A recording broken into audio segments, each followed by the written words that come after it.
काल्पनिकता, अंधविश्वास किसी भी काल या समय का ही क्यों ना हो, उसे जानना, समझना और उसको जड़ से समाप्त करना बहुत जरूरी है, ताकि इंसान सत्य से रूबरू हो सके और किसी भी जन या धन हानि से बच सके।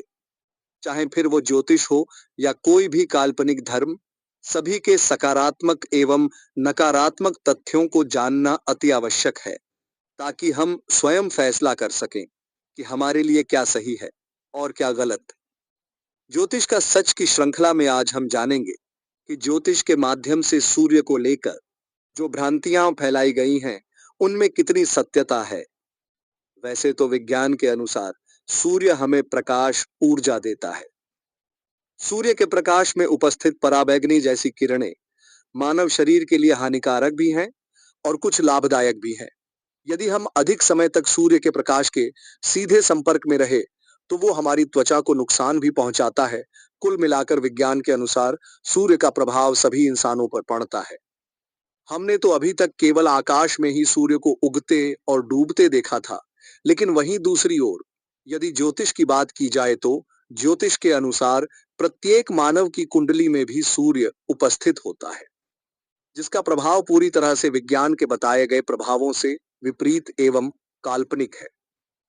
ज्योतिष शास्त्र में वर्णित सूर्य का प्रभाव अन्य ग्रहों से संबंधित होता है, जबकि सत्य ये है कि जिस प्रकार पृथ्वी पर एवं यहाँ रहने वालों पर सूर्य का प्रभाव पड़ता है, ठीक वैसा ही प्रभाव अन्य ग्रहों पर भी पड़ता है। इसी तुलनात्मक विवेचना के चलते हम क्रमवार तौर पर सभी बिंदुओं पर विचार करेंगे। सर्वप्रथम, ज्योतिष में सूर्य को आत्मा का कारक ग्रह माना जाता है। इस पहले बिंदु में ही हम देखेंगे कि ज्योतिष में वर्णित आत्मा शब्द को सूर्य से जोड़ा गया है, लेकिन इसके पीछे का तथ्य क्या है, ये स्पष्ट नहीं किया गया। विज्ञान ने अभी तक आत्मा परमात्मा को साक्ष्य रूप में प्रमाणित नहीं किया है, क्योंकि आत्मा को ना तो भौतिक रूप से देखा गया है और ना ही महसूस किया गया है। इसलिए ये आत्मा का कॉन्सेप्ट पूरा का पूरा अभी तक मात्र एक कल्पना एवं विश्वास का विषय है। इस हिसाब से सूर्य आत्मा जैसी काल्पनिकता का कारक हुआ, जिसका वास्तविकता से कोई संबंध नहीं बनता। दूसरा बिंदु, ज्योतिष शास्त्र में सूर्य को एक ग्रह एवं सभी ग्रहों का राजा कहा गया है, जबकि विज्ञान के अनुसार सूर्य ग्रह है ही नहीं, बल्कि एक बड़े तारे की श्रेणी में आता है। अर्थात ज्योतिष का यह सबसे बड़ा मिथ्या भ्रम है कि सूर्य एक ग्रह है। तीसरा बिंदु, सूर्य मान सम्मान, प्रतिष्ठा और उच्च पद बल का कारक है।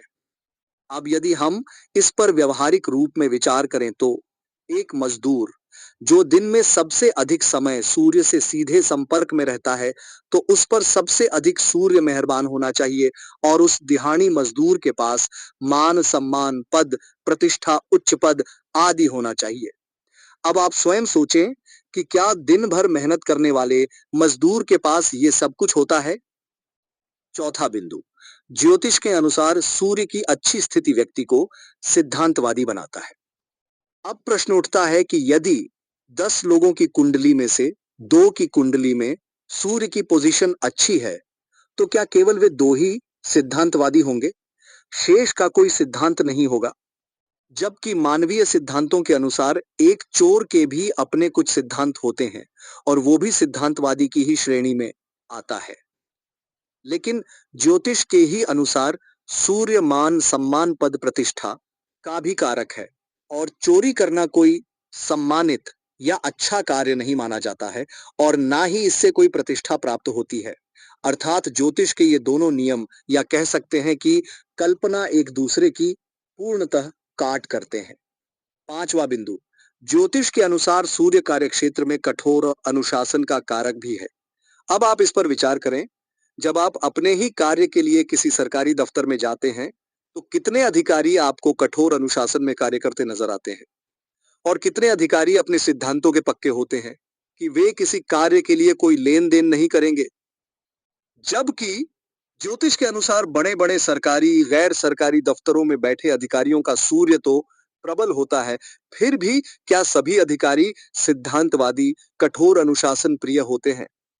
आप स्वयं को उस गरीब लाचार व्यक्ति की जगह रखकर सोचें यदि किसी को अपने ही काम के लिए रिश्वत देनी पड़े और 10 बार दौड़ना पड़े, तो क्या वह व्यक्ति सामने वाले अधिकारी का सम्मान करेगा? उसको अच्छा कहेगा? आप विचार अवश्य ही करें। अब बात करते हैं ज्योतिष में सूर्य की कमजोर दशा या स्थिति की।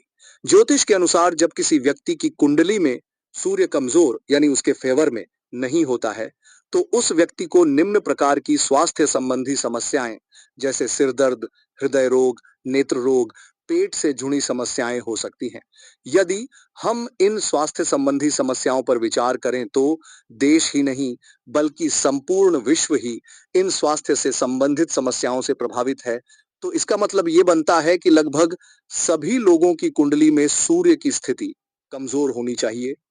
अब यदि ज्योतिष की पिछली भविष्यवाणी को इससे संबद्ध करें तो ये पूरी तरह मिथ्या साबित होता है, क्योंकि जब 100% लोगों का सूर्य कमजोर है तो उच्च पद, प्रतिष्ठा, मान सम्मान प्राप्त करने वाले लोगों का सूर्य प्रबल यानी कि स्ट्रांग कैसे हुआ? अगला बिंदु, यदि किसी व्यक्ति का सूर्य कमजोर है तो उस व्यक्ति का उसके पिता के साथ मतभेद रहता है तथा व्यक्ति के पिता के साथ संबंध अच्छे नहीं होते हैं। अब यदि इस बिंदु पर तर्कपूर्ण विचार करें तो ये आम बात है। आज हर तीसरे घर में पारिवारिक मतभेद देखने को मिलते हैं। एक पीढ़ी से दूसरे पीढ़ी के बीच वैचारिक मतभेद रहते ही हैं, जिसे हम इंग्लिश में जनरेशन गैप कहते हैं। और इसी जनरेशन गैप के चलते अधिकतर पिता पुत्र में मतभेद रहते हैं। किससे कितना मतभेद है ये पारिवारिक परिस्थितियों पर निर्भर करता है। एक उदाहरण से इसको समझते हैं। मान लीजिए एक व्यक्ति के अपने पिता से संबंध अच्छे ना होने के कारण वह पिता से दूर रहता है।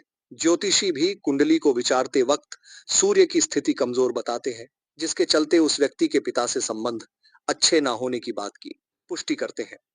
कुछ ही समय बाद उस व्यक्ति की उच्च सरकारी पद पर नियुक्ति हो जाती है, लेकिन अब भी उसके संबंध पिता से अच्छे नहीं रहते हैं।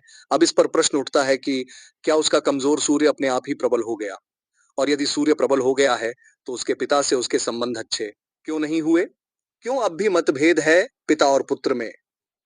यदि ज्योतिष का अध्ययन एवं शोध विज्ञान एवं तर्कवाद के साथ किया जाए तो ज्योतिष के सभी नियम एक दूसरे के विपरीत हो जाएंगे और खुद ही एक दूसरे की काट करेंगे। अगले वीडियो में हम अन्य ग्रहों के ज्योतिषी प्रभावों पर विचार करेंगे। तब तक बने रहिए हमारे साथ। धन्यवाद। जय संविधान, जय मूल निवासी।